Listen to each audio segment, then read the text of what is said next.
하나님 말씀은 사도행전 제4장 32절 말씀부터 35절 말씀까지를 읽어드리겠습니다.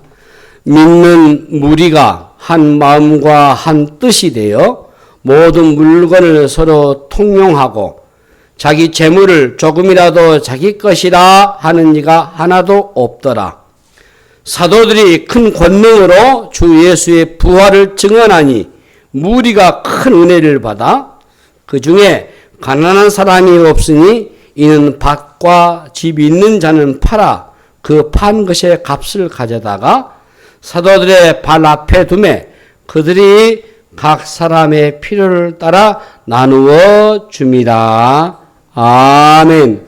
우리 옆에 계신 분과 함께 인사 나누시겠습니다. 이 자리에 오신 당신은 이 시선 가장 아름다운 분이십니다. 예, 그렇습니다. 하나님을 기쁘게 드리는 예배가 가장 소중하고 귀하고 우리가 예배는 잘 아신 것처럼 여러분들이 하나님을 경외하고 경배하고 그분을 대상으로 섬기는 그런 믿음의 행위고 예배의 요소는 찬송과 기도와 또 말씀의 강론과 그리고 헌금과 그리고 광고와 축도까지 해서 예배 절차에서 여러분들이 하나님 기뻐하시는 그 예배의 삶 될 줄로 믿습니다. 방금 제가 기도하면서도 또 여러분들에게 다시 한번 고민한 것은 우리가 지금 많이 기도해 오셨고 이번 6월 3일 대통령 선거 잘 마무리돼서 그야말로 온 국민들이 서로 기뻐하는 그런 축제의 날 됐으면 좋겠다 얘기해집니다. 우리는 많이 기도를 해야 합니다. 우리 그리스도인들은 기도가 유일한 무기인 줄로 믿습니다. 루터는 이런 말을 했어요. 기도는 하나님의 마음을 설득하는 것이 아니고 하나님의 마음을 붙드는 것이 기도다. 하나님의 마음 붙드는 것이 기도입니다. 그래서 여러분들이 여러분 각자의 개인 기도도 많이 하시겠지만은 합심해서 하는 기도들 나라와 민족을 위해서 조국 대한민국과 우리 한국 교회를 위해서 많이 기도 힘쓰시고 여러분 기도에 다 승리자 되시기를 바랍니다. 기도하십시다. 하나님 은혜를 감사합니다. 이 시간 주의 성령의 조명하심으로 우리가 말씀을 듣겠사오니 주님 말씀을 깨우쳐 주시고 성령의 역사로 그 말씀을 우리가 다시 한번 새기며 순종하도록 역사하여 주옵소서. 우리 힘으로는 불가오니 성령님이 우리를 돌봐주시고 도와주셔서 능히 말씀에 순종하며 그 말씀을 의지하며 실천하며 살아가는 저희들 되게 하여 주시옵소서. 감사하고 우리 구주 예수 그리스도의 이름으로 간절히 기도하옵나이다. 아멘. 계속해서 이 사도행전을 강의하는데 오늘 그 10번째로서 오늘 본문의 말씀을 의지해서 주 예수의 부활을 증언했다. 이 절망의 시대에 이 부활의 복음 그것이죠. 자, 여러분 죽음은 늘 우리 가까이 있습니다. 어떤 분이 말하기를 잠을 자는 것은 일종의 죽음 연습이다. 예. 성경에서도 이 죽는 것을 잠을 자는 것으로 많이 비유를 했습니다. 자는데 깨어나지 못하면 그것이 죽음이죠. 예. 잠을 죽음으로 표현한 것은 죽음은 다시 사는 것의 연장선에 있다라는 것을 의미합니다. 이음새라고 할 수 있죠. 오늘과 내일, 땅과 하늘, 현세와 내세를 잇는 고리가 육체적인 죽음입니다. 그러므로 부활은 아주 중요한 주제가 되는 거죠. 예. 교회를 다녀도 이 부활에 대한 관심이 별로 없을 수도 있어요. 암을 치료하는 약이 개발되었다고 해도 나와 상관이 없으면은 별로 관심이 없죠.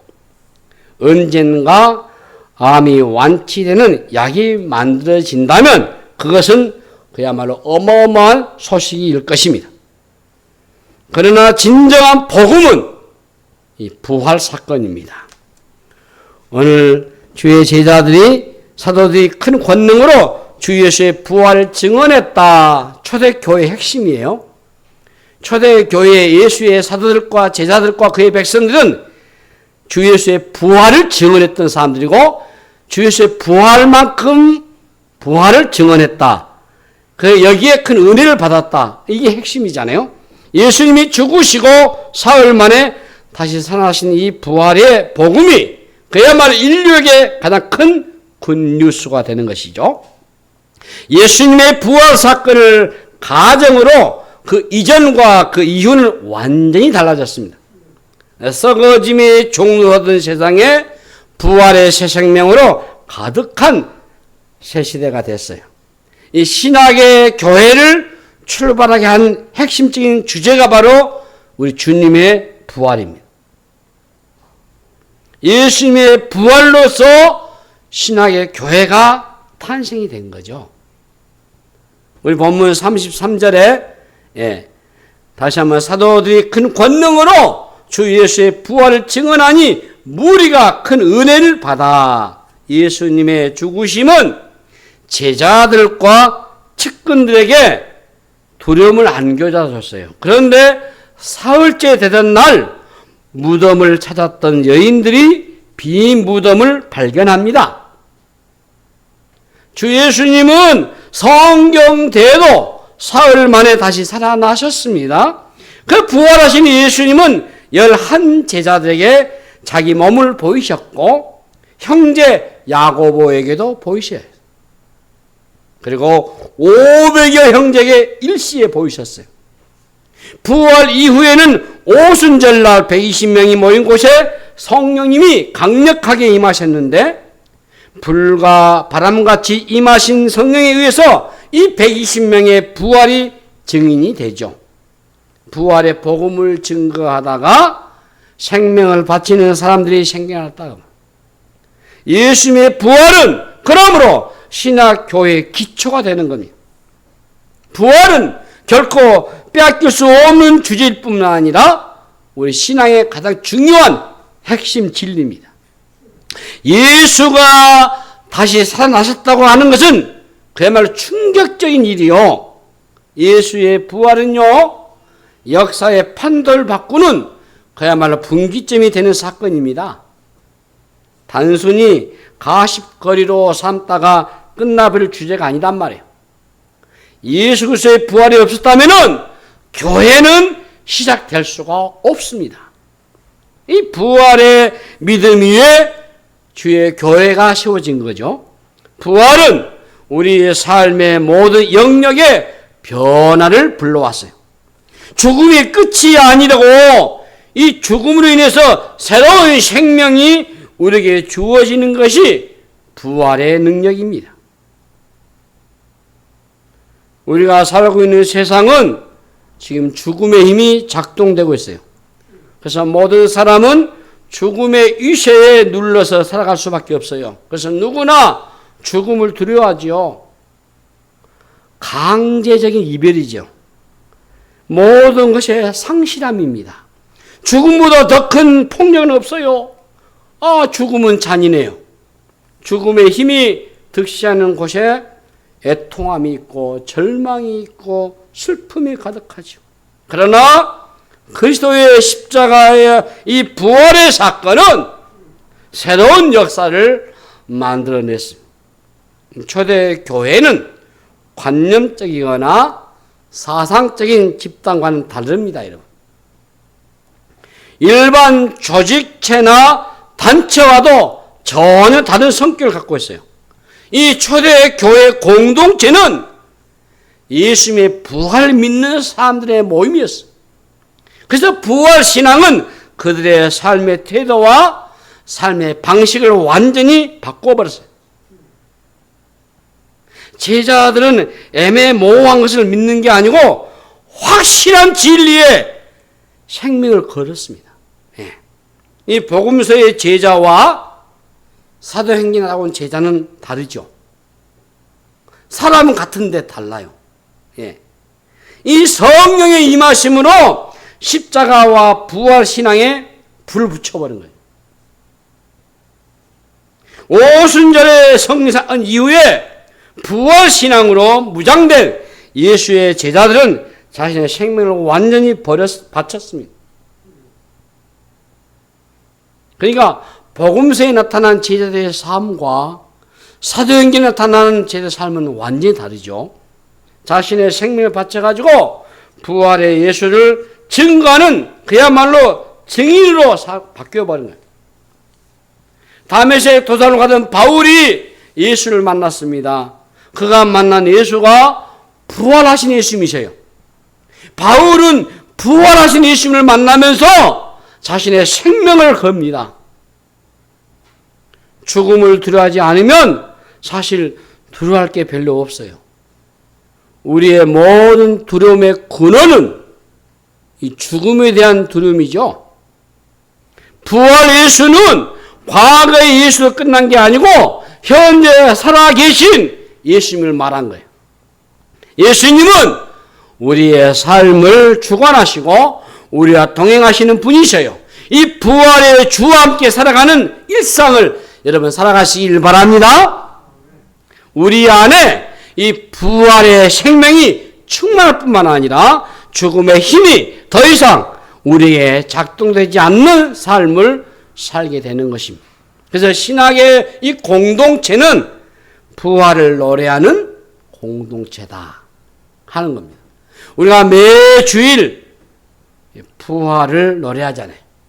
사실 이때부터 원래는 안식일 토요일날 하나님을 예배했던 것이 주의 날로 바꿔져요. 초대교회 때. 이게 다른 게 아니에요. 부활을 축하하는, 부활을 즐거워하는, 부활을 기념하는 날이에요. 예배 안에서 그래서 부활을 경험하고 부활의 신앙으로 새로워져야 하는 겁니다. 이 절망에서 소망으로 옮겨져야 한단 말이에요. 그래서 부활의 주님을 찬양하는 것이 우리 예수 믿는 사람들의 핵심이에요. 스데반 집사가 돌에 맞아 죽으면서도 그는 부활의 예수를 증거했습니다. 죽음을 두려워하지 않잖아요. 이 부활 신앙을 전하면 사람들이 위협하기도 해요. 그러나 그 위협에 굴하지 않고 전할 수 있었던 것은 이 부활 신앙이 그들의 삶 속에 있고 부활의 예수가 그들과 함께 살고 계셨기 때문인 것입니다. 그러므로 이 부활 신앙으로 살아가는 게 어떤 것이겠습니까, 여러분? 이게 고린도후서 4장 7절 9절 우리가 이 보배를 질그릇에 가졌으니 이는 심히 큰 능력은 하나님이 있고 우리에게 있지 아니함을 알게 하려 함이라. 우리가 사방으로 우겨쌈을 당하여도 쌓이지 아니하며 답답한 일을 당하여도 낙심하지 아니하며 박해를 받아도 버림받지 아니하며 거꾸름을 당하여도 망하지 아니하고 바로 그렇습니다, 여러분. 부활은 단순히 다시 살아나는 것을 말한 게 아니에요. 부활은 예수의 생명 안에서 새롭게 시작됐다라는 것을 뜻하는 것입니다. 죽었다가 다시 살아났다 해도 다시 죽으면은 의미가 없지 않겠습니까? 근데 영원히 사는 겁니다. 그냥 영원히 사는 것만의 의미가 없어요. 그리스도와 함께 영원히 사는 게 바로 참된 부활신앙인 줄로 믿습니다. 부활신앙은 생명을 공유해요. 우리 본문 32절에 보면은 믿는 무리가 한 마음과 한 뜻이 되어 모든 물건을 서로 통용하고 자기 재물을 조금이라도 자기 것이다 하는 이가 하나도 없더라. 이어서 34절 보시면은 그 중에 가난한 사람이 없으니 이는 밭과 집 있는 자는 팔아 그 파한 것의 값을 가져다가 사도들의 발 앞에 두매 그들이 각 사람의 필요를 따라 나누어 줌이라. 이 부활 공동체에 나타나는 특성입니다. 이 부활의 공동체는 바로 생명 공동체입니다. 생명을 나누었다 그 말이에요. 나만의 생명에 집착한 것이 아니에요. 연약한 지체의 필요를 채워주는 바로 생명 공동체. 이 초대 교회에 일어난 이 유무상통은 단순히 물질의 통용만이 아닙니다. 재물을 나눈다. 이 상당히 의미가 있어요. 이 부활의 능력이 그 안에 역사할 때 이게 가능한 것이에요. 밭과 집을 팔아서 가난한 자들에게 나누어 주었다. 재물을 나눈다는 것은 생명을 공유하는 것과 같습니다. 먹는 문제는 그래서 얼마나 중요합니까? 당장 먹을 것이 없으면 죽잖아요. 가지고 있는 사람이 가지고 있지 않은 사람에게 나눠주는 것이 정상이지만 세상에서 펼쳐지는 관계는 어떻습니까? 대개가 상대편이 죽어가도 나눠주지 않습니다. 아무리 가져도요, 더 움켜쥐려고 하죠. 예. 불안하기 때문에 그래요. 인간에게는 근원적인 두려움이 있어요. 이 두려움을 거슬러 올라가면은 그게 죽음이에요. 살아있는 사람들은 생명의 결핍 증세를 느끼며 살아갈 수밖에 없어요. 그래서 늘 부족하다고 생각해요. 아무리 가져도 불안해요. 그래서 끝도 없이 끌어모으고 축적합니다. 자기의 힘으로 자기의 생명을 지키려고 몸부림치는 거죠. 그걸 포기하지 못합니다.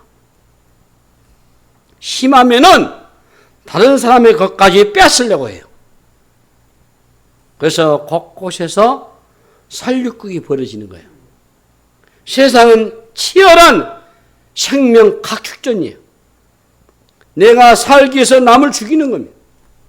모두가 그래서 경쟁자가 돼버린 거예요.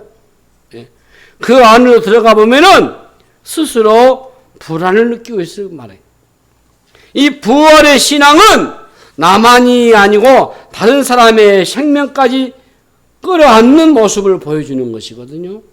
나만 홀로 사는 게 아니고 함께 더불어서 살아가는 겁니다. 예, 예루살렘의 우리 교회가 서로 나누었다고 했어요. 구제비를 조금 내는 정도가 아니에요, 여러분. 자신의 재산을 팔아가지고 가난한 사람들에게 나누어 주는 겁니다. 이게 부활의 실제 모습이었어요. 세상에서는 전혀 볼 수 없는 새로운 모습이죠. 여러분, 부활이 무엇입니까? 죽음으로 끝난 게 아니란 말이에요. 죽음 이후에 세상이 있다는 사실을 믿는 게 부활 공동체 아닙니까? 부활의 신앙은 종말론적인 신앙을 가지고 있어요. 다시 오실 그리스도를 고대하는 것입니다. 곧 세상의 끝이 올 것이라고 하는 믿음을 초대 교회 성도들은 가지고 있었어요. 지금 여기가 전부가 아니고 끝이 있다는 겁니다. 끝이. 현재만 보이면 어쩔 수 없이 사람이 이기적으로 돼버려요. 탐욕적인 삶이 불가피하게 돼 있어요.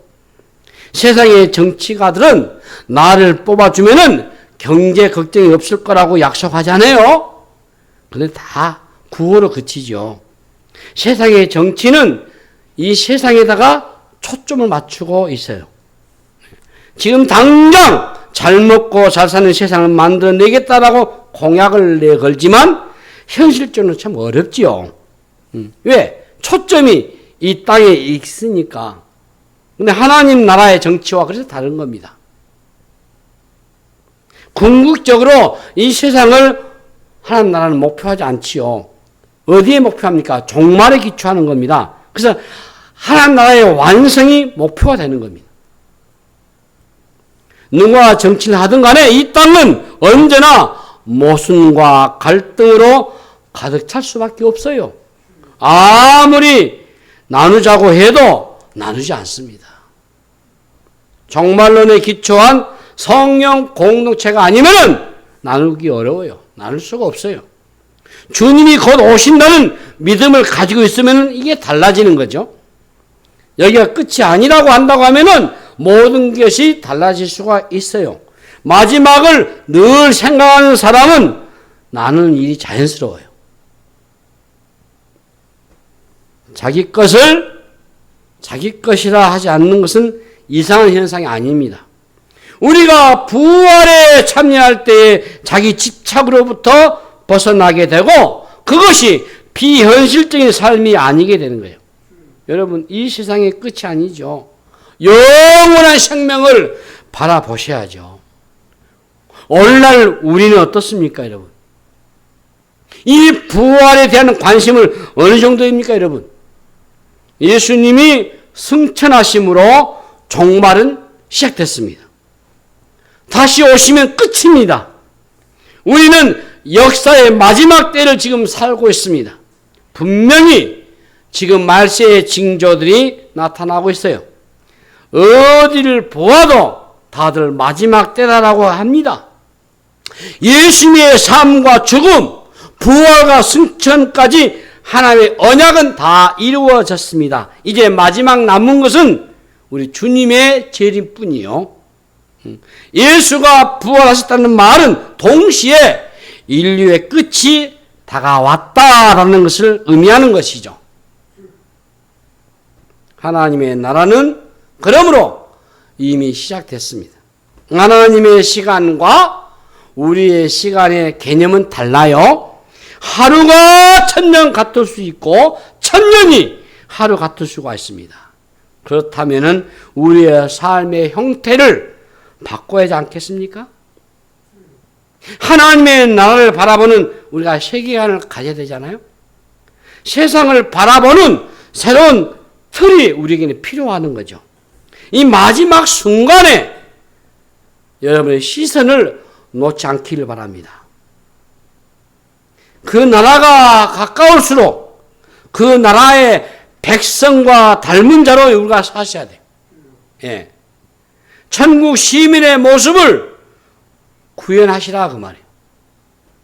그것이 바로 함께 나누는 공동체입니다. 함께 고통하고 함께 기뻐하는 곳이요. 모두가 동일한 기쁨을 나누고 즐거워하는 나라. 그 나라의 모습이 이미 2000년 전에 신약의 교회 안에서 이처럼 일어났습니다. 나만의 욕구를 충족하기 위해서 몸부림치는 그런 삶이 아니고 나보다 연약한 사람들을 돌봐주는 바로 사랑의 공동체. 배타적인 공동체가 아니고 세상의 것들에 대한 욕망이 아니고 하나님 나라를 욕망하셔야 돼요. 이 부활신앙을 가지면은 하나님의 나라라는 공동체 개념이 아주 명확해져요. 그래서 부활신앙은 개인 신앙에 머물러 있지 않게 되는 겁니다. 왜 우리가 어렵고 힘들어도 열방을 향해서 복음을 전해야 되고 그를 우리가 섬겨야 되는가? 왜 우리가 전도하고 선교를 해야 되는가? 왜 저를 우리가 구제해야 되는가? 이 부활의 신앙이 있기에 우리가 그렇지 않습니까? 기도할 때도 내가 구하는 기도 제목만 응답해 주는 관점으로 기도를 생각하게 되면은 우리가 기도를 놓쳐버릴 수가 있어요. 개인 기도를 하는 것도 좋지만은 그러므로 함께하는 합심 기도가 그래서 필요한 거예요. 특이하게 세계 교회사에서 우리 한국민만 갖고 있는 기도가 있어요. 그게 합심 기도가 통성 기도입니다, 여러분. 지금 하나님이 우리나라의 교회를 크게 축복한 것은 이 합심 기도와 통성 기도보다 저는 굉장히 의미를 붙이고 싶어요. 기도는 항상 공동체적이어야 돼요. 신앙은 여러분, 신앙은요 비밀 결사대처럼 혼자 믿는 게 아니에요, 여러분. 예. 복음을 받아들이는 그 순간 이게 공적인 것이 되는 거예요. 함께 그래서 예배를 드리잖아요. 예. 개인 예배도 중요하겠지만은 함께 모여 예배를 드리면은 그 공동체가 하나가 되고 하나님 앞에 함께 나아가야 하는 것.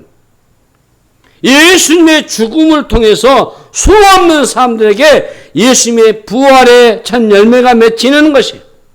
내 몸만 돌보다가 소멸해버리는 그런 인생이 아니고 우리의 삶을 통해서 예수와 함께 죽고 예수와 함께 살아가는 것이. 이 부활신앙은 미래에만 영향을 미치는 게 아니고 현재 삶에서도 이게 고스란히 드러나는 것입니다. 그래서 사도행전의 이 교회는 부활을 증거하는 공동체에 따라 이 부활의 소식을 빠르게 퍼져나갔어요. 오늘 본문 33절에 사도들이 큰 권능으로 주 예수의 부활을 증언하니 무리가 큰 은혜를 받았다. 그래서 입만 열면은 부활을 증거했어요. 전할 메시지의 핵심이 부활이었습니다. 사도행전 2장 32절에 이 예수를 하나님이 살리신지라 우리가 이 일의 증인이다. 3장 15절에 보면은 생명의 주를 죽였으나 그러나 하나님이 죽은 자 가운데서 그를 살리셨으니 우리가 이 일의 증인이다. 초대 교회 메시지가 뚜렷하잖아요. 세상에 전해야 할 메시지잖아요.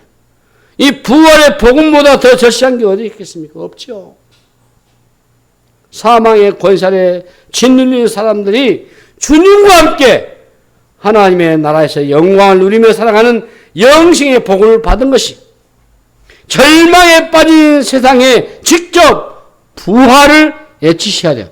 갑자기 예수를 믿고 따르는 사람들이 늘어나니까 핍박을 하기 시작했어요. 자, 그리스도를 전하지 못하게 했습니다. 노골적으로 반대하는 사람들이 일어났어요. 그럼에도 불구하고 그네들은 복음을 증거하는 일을 위해서 그의 생명을 걸었단 말이에요. 부활을 증거하지 않으면 교회는 그 존재 이유가 없습니다. 부활을 증거하기 위해서 주의 교회가 세워져 있는 겁니다. 이 부활을 붙들지 않으면 교회는 힘을 잃어버려요. 십자가와 부활의 복음이 없다고 한다면 그건 교회가 아닙니다, 여러분. 아무리 크게 지어놓고 아무리 화려하게 해놓고 아무리 수많은 사람들이 모인다 할지라도 십자가와 부활의 복음이 없으면 사람들이 모인 단체에 불과해요. 교회가 아니죠.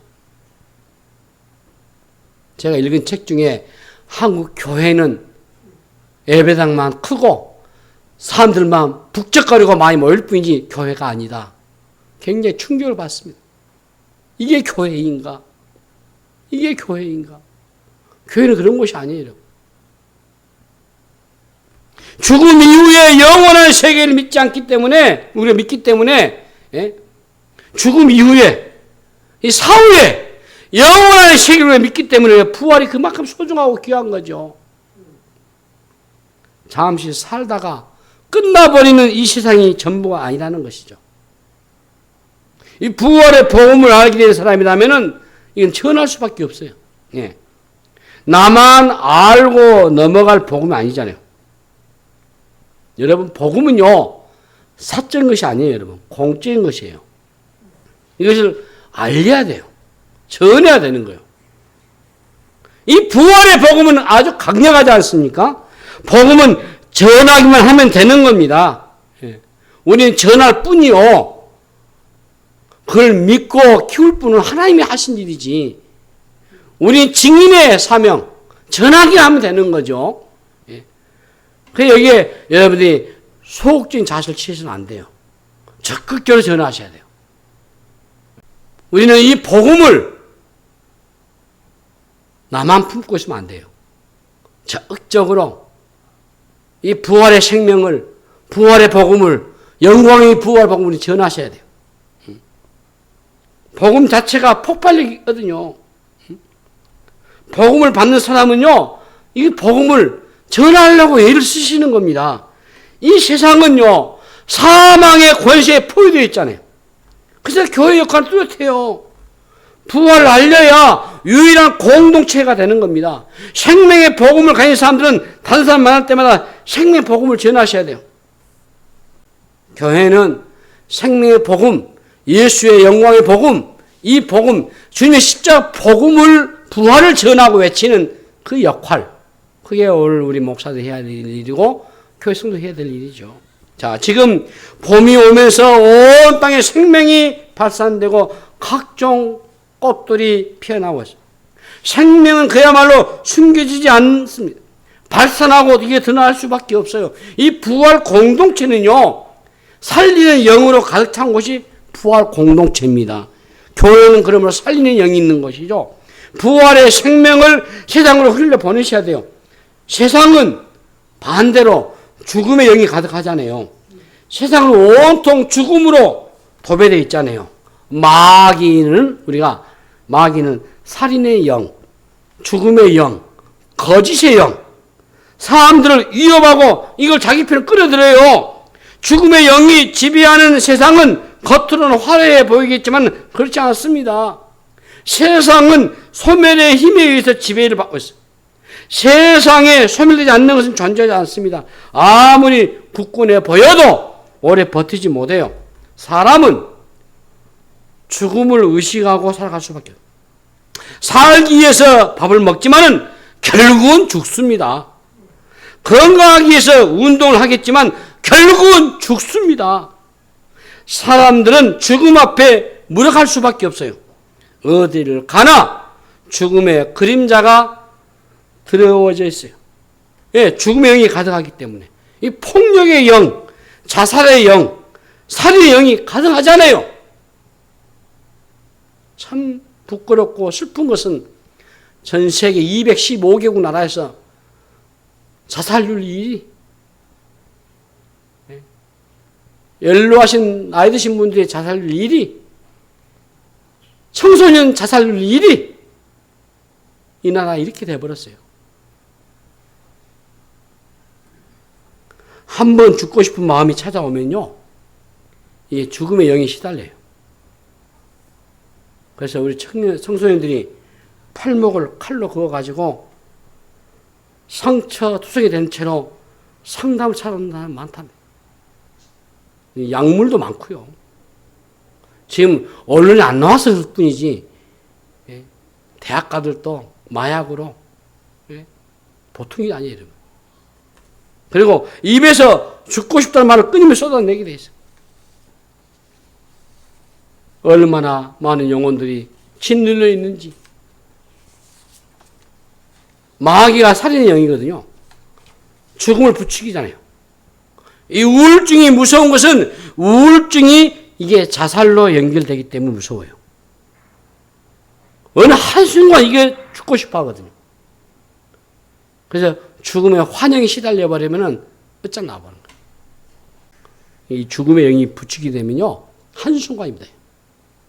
죽음으로 가득한 이 세상에 부활의 복음보다 더 절실한 게 없어요. 어디 있겠습니까? 죽음으로 끝이 난다면 죽음이 답이 될 수 있거든요. 그러나 여러분, 죽음은 끝이 아니잖아요. 죽음보다 더 강한 힘이 있잖아요. 이 부활은 죽음을 거스르는 힘이에요. 영원한 생명을 누리게 하셨잖아요. 죽음의 집에서 벗어난 것이죠. 죽을까 두려워했던 베드로를 한번 보셔요. 예수의 부활의 복음을 증거하다가 붙잡혀가지고 주님과 똑같이 십자가에 매달려 죽을 수 없다고 하면서 거꾸로 십자가에 매달린 채 순교당하잖아요. 왜 그렇습니까? 부활의 복음 때문이죠. 나를 믿는 자는 죽어도 살겠고 무릇 살아서 나를 믿는 자는 영원히 죽지 않으나 이것을 내가 믿느냐? 예수의 이 부활이 우리의 부활이 된다는 것입니다.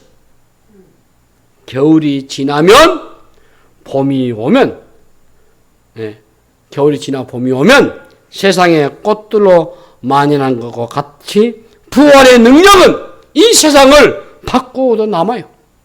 우리 안에 이 부활의 생명이 넘쳐 흘러날 때 생명의 언어가 흘러나오는 것입니다. 절망적이고 부정적인 얘기가 나올 수 없어요. 부활의 언어가 따로 있습니다.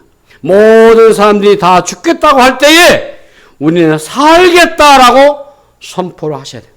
우리가 사는 게 아니고 우리를 살아내게 하시는 생명의 능력이 우리 안에 더 있기 때문인 줄로 믿습니다. 우리 힘으로는 이 세상에서 살아갈 만한 힘이 없어요. 이 죽음에 지배하는 힘이 거대하기 때문에 그렇지 않습니까? 세상의 죽음의 잿빛 도시와 같잖아요. 세상은 죽음의 힘이 얼마나 강력한지 온 세상에 죽음의 영이 떠들고 있어요. 그러나 부활의 복음을 가지고 있는 사람은 다가올 하나님의 나라의 소망을 바라보셔야 돼요. 썩어지는 게 아니고 우리 삶이 더 영광스러운 변화되는 그날을 기대하셔야 돼요. 그래서 고린도전서 15장 51절 보면 보라 내가 너에게 비밀을 말하노니 우리가 다 잠잘 것이 아니요 마지막 나팔에 순식간에 호련히 다 변화되리니 나팔 소리가 남에 죽은 자들이 썩지 아니할 것으로 다시 살아나고 우리로 변화되리라. 에스겔 골짜기에 마른 뼈들이 근육이 생기고 살에 붙어서 군대가 된 것처럼 오늘 우리가 다시 한번 이 부활의 신앙을 해보겠으면 좋겠어요. 소멸이 아니죠. 썩지 않지요. 영광스러운 변화지요. 미래의 소망이 뚜렷할수록 현재의 삶도 밝습니다.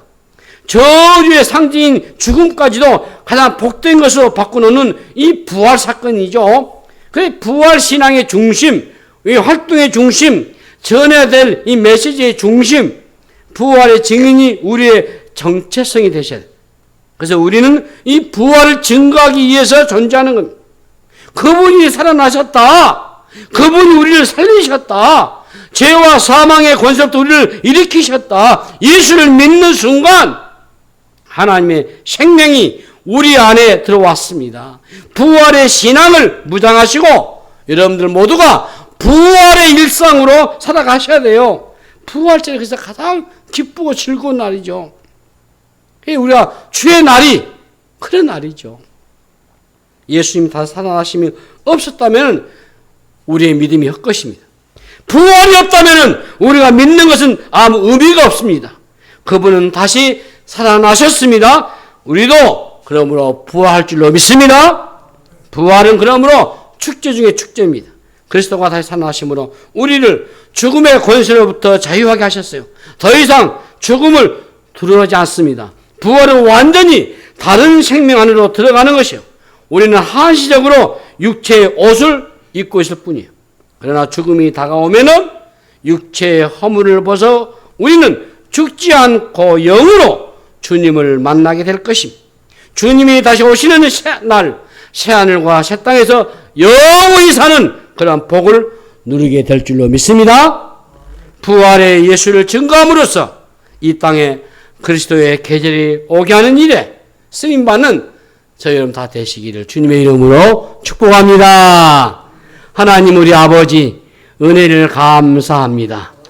아버지 하나님 절망의 시대에 부활의 이 복음 영광스러운 부활의 이 참복음 얻게 하시니 감사합니다. 이 부활의 신앙 갖고 승리하는 저희들 되게 하여 주시옵소서. 감사하고 우리 구주 예수 그리스도 이름으로 간절히 기도하옵나이다. 아멘.